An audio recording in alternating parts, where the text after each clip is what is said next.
more complicated things out of small primitives can be a very compact and powerful representation. So with that, thanks for your attention.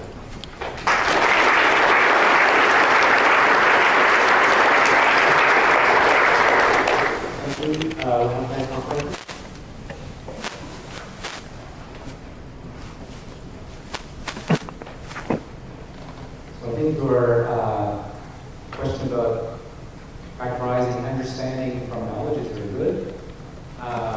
And I believe that the memory networks and the information types of models are basically trying to do that. So you have the understanding part, which can be the third next stage, confused representations. And you have the memory part, which stores facts. And you have a controller that learns to use the stuff in the memory in order to do things sequentially. So there's a reasoning part that comes with it. Mm-hmm. I know all this is pretty new and you have a lot to learn about it, but I think it does go in some of the directions you highlighted. Yeah, I agree with that. One thing I do want to maybe point out is that, this world, the world is a big place. And I think one of the things that is interesting, it's kind of a litmus test for representations, is that when we do this, the database like Freebase has 100 million entities, and you can ask a question, and you can figure out which of those 100 million entities to pull out. And I guess probably exploring these notions of memory and how to retrieve facts from a very large knowledge base, I think, is a very interesting direction.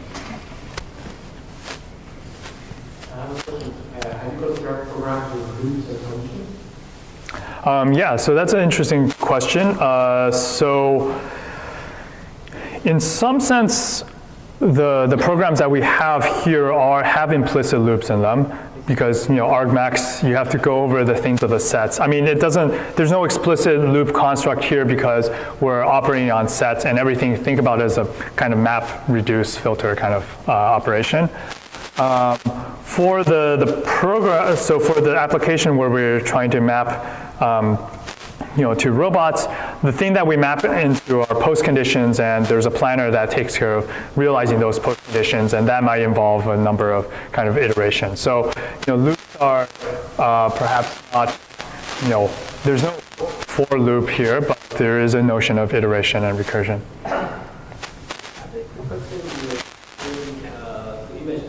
Yeah.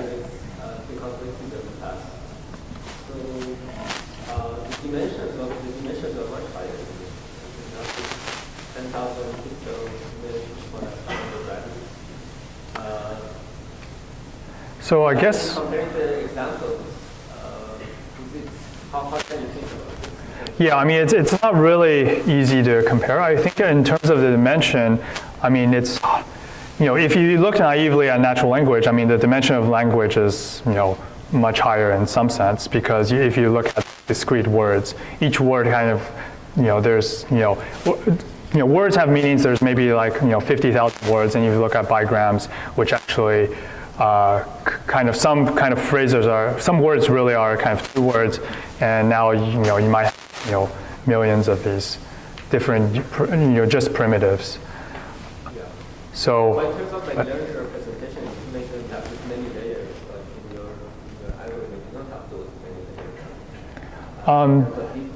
In the deep learning context. Yeah, I guess it depends on what you mean by a layer. I know it's hard to draw analogies.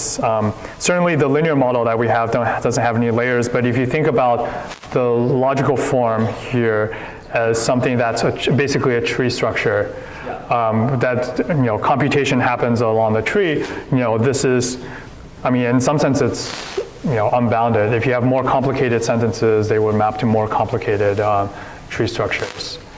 So.